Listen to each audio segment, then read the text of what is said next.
The Fat Controller's engines.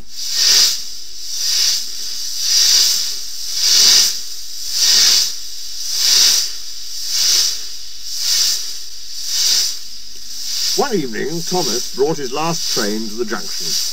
He went for a drink. "I'm going to the big station," he said to Percy and Toby.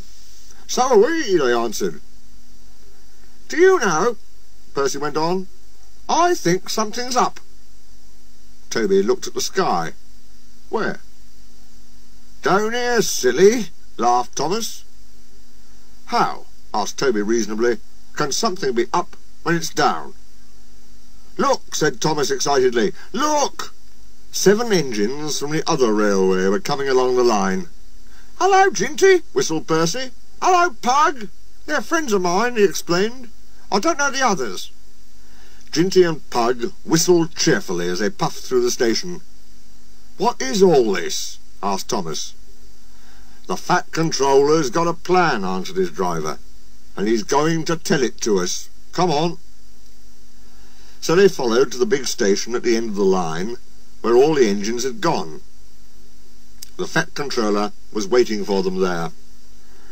"The people of England," he said, "read about us in the books, but they do not think that we are real." "Shame!" squeaked Percy. The Fat Controller glared. Percy subsided. "So," he continued, "I am taking my engines to England to show them. Hurrah, hurrah, hurrah, hurrah, hurrah!" The engines whistled. The Fat Controller held his ears. "Silence!"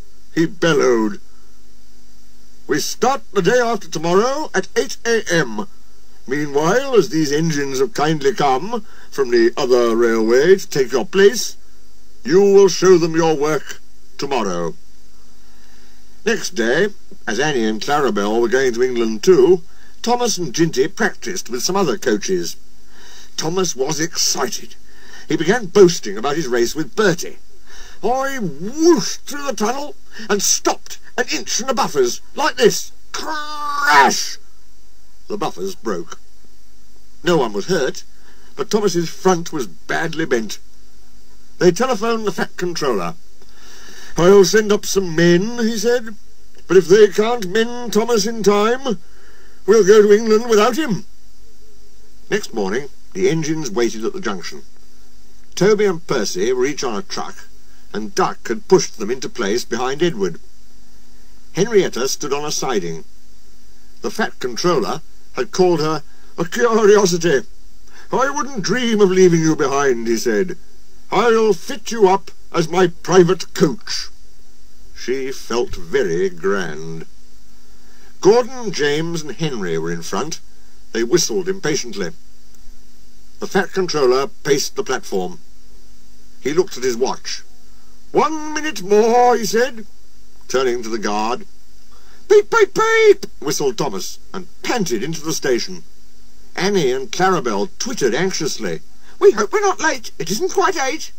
"Thomas," said the Fat Controller sternly, "I am most displeased with you. You nearly upset my arrangements." Thomas, abashed, arranged himself and the coaches behind Duck, without saying a word. The Fat Controller climbed into Henrietta. The guard blew his whistle and waved his flag. The engines whistled, "Look out, England, here we come!" and the cavalcade puffed off. The engines stood side by side in a big airy shed. Hundreds of people came to see them, and climbed in and out of their cabs every day. They liked it at first, but presently felt very bored, and were glad when it was time to go. The people along their line put the flags out and cheered them home. "We are glad to see you," they said. "Those others did their best, but they don't know our ways.